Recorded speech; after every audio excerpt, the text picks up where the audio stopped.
Welcome to our APAC BSV meetup for quarter 2 in association with the Bitcoin Association, and really excited to have you guys be here.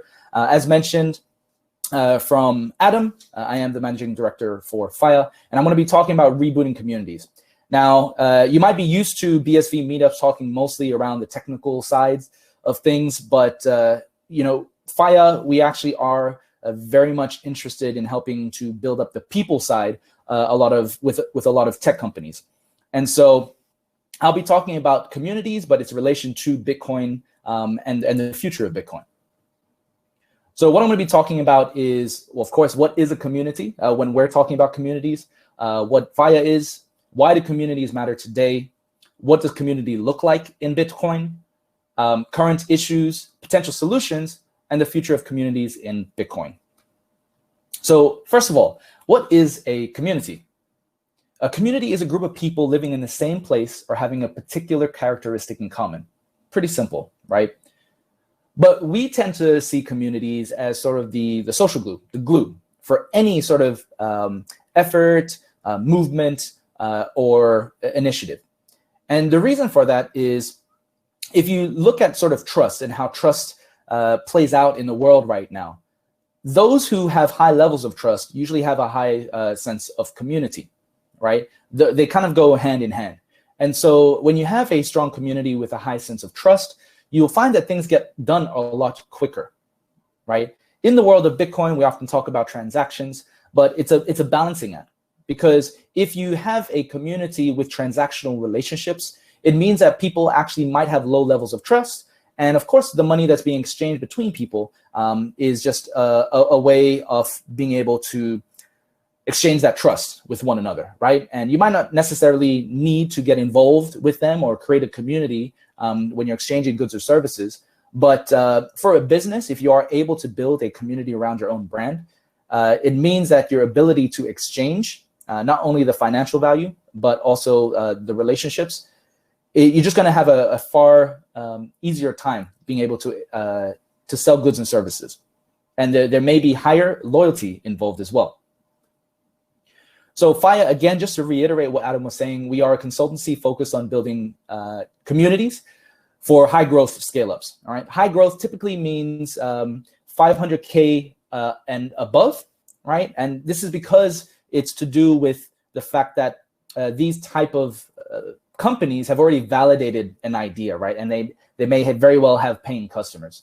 So you'll see 6 to 7 figures and above, and typically they'll have a team of around 10 people. So these are the types of clients we often attract and we like working with, because they already kind of know what they're doing, and they've already kind of built a movement or a community around what they're doing, and we just help come in and grow that.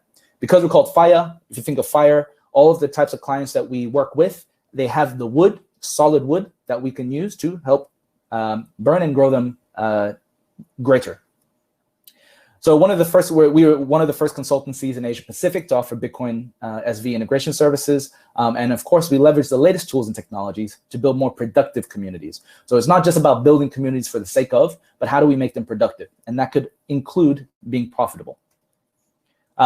Just to reiterate, because there were some comments or messages made recently on Twitter about sort of what we do, right?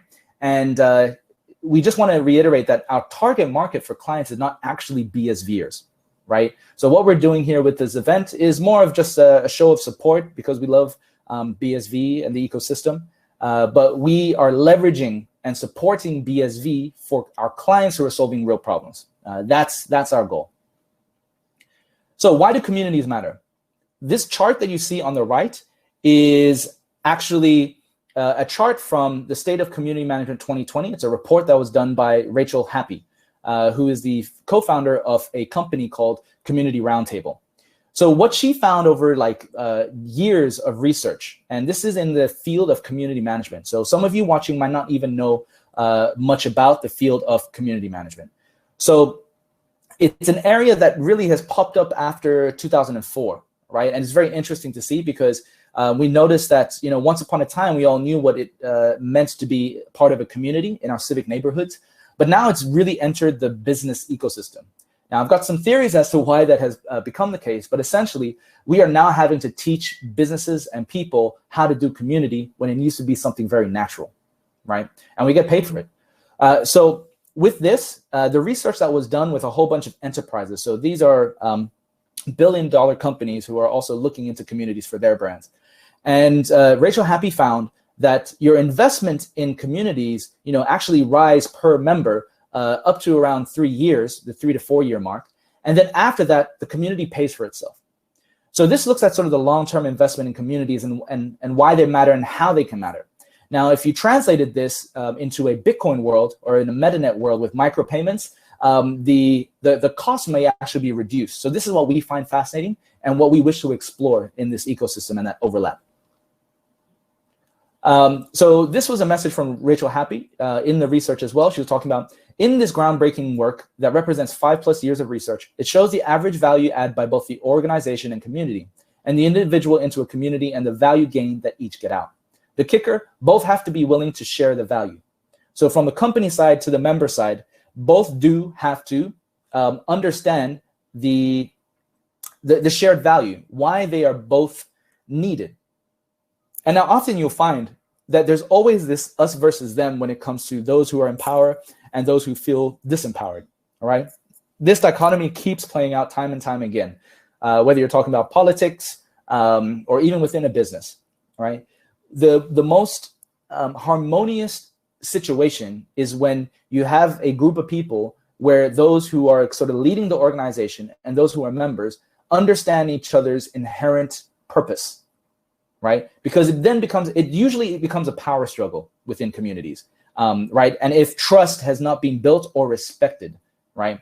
And this is where accountability comes in and why Bitcoin will matter when it comes to online community behavior in the future. I've shared this here to actually show you as well, like just from the analytics side, since 2004 up until now, the terms for community manager and social media manager have been on the rise. And there's very good reason for this. For a social media manager, you can see that with the rise of social platforms, social networking platforms, it's gone up. But look at community manager, the actual volume has been much higher.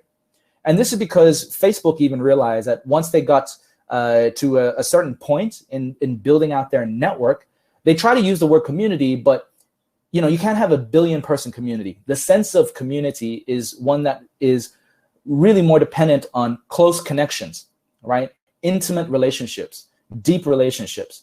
As soon as you move beyond around 150 members, you actually start to lose that. And this is actually kind of talked about in Craig Wright's own Small World Network analysis of Bitcoin, or how he created it. Small world networks are literally communities, right? And so this is where I find Bitcoin very fascinating, because all the work that I and we at Faiā have been doing around communities actually connects very well with Bitcoin as a fundamental system. And I'll show more about like what Craig Wright, Satoshi Nakamoto has been talking about, really digs deep into sound communities for the future. Because if you look at how communities grow as well, the money financial aspect is a big part of keeping these communities healthy as well. You cannot ignore the role that trade and money plays out within communities. So what do communities look like in Bitcoin? I'm sharing this tweets from Satoshi Doodles because she did a great job of actually summarizing an episode of mine from a show that I have on YouTube called The It Will Come Show. And I was talking about brand archetypes. And essentially, Bitcoin has 3 brand archetypes: the BTCers, the BCHers, Bitcoin Cash, and the BSVers, Bitcoin SV. So with these archetypes, there are 12 brand archetypes.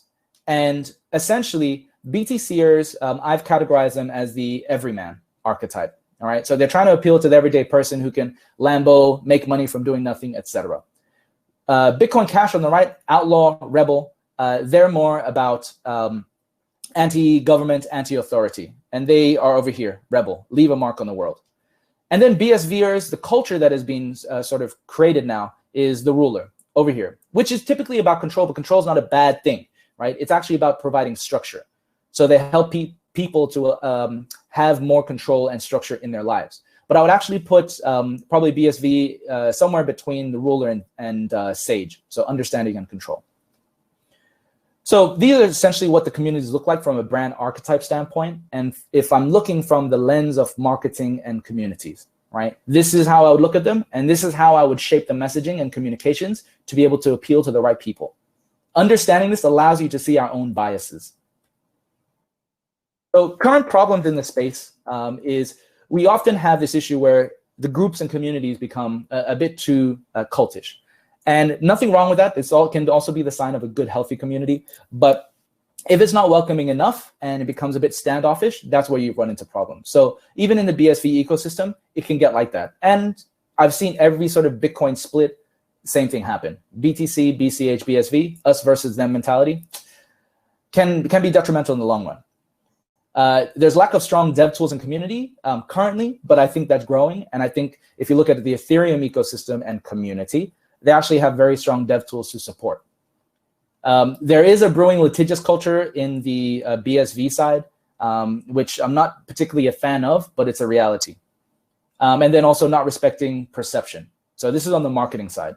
So there's a lot of people who are really on the technical side, which is great, but you cannot ignore the marketing communication side, because that is a perception and it can be to the detriment of the ecosystem. So potential solutions for Bitcoin communities is to actually stop talking about the tech in general. Within developer communities and your own teams, great.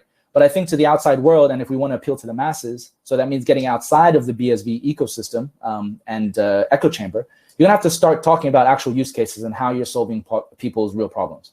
Talk more about the use cases, build sub-communities. So sub-communities are good. So you're gonna typically look at groups of 150 for really strong sub-communities. This relates to something called the Dunbar number. I'll share more in the chat. And then just doing things differently, right? If you want to grab people's attention, I know Kevin Pham is on the event right now. He's one of the personalities that, you know, they do know how to do things differently to capture attention, because it is sort of an attention economy as well in current day, and you can't ignore that. And so in terms of the future of Bitcoin communities, there are some notable groups, right? We have Twetch, who are doing some great things. I think they know how to sort of foster like intimacy as well through their micropayments network. You got Handcash Connect, who did a really good job of getting people to use and feel attached to the brand of Handcash.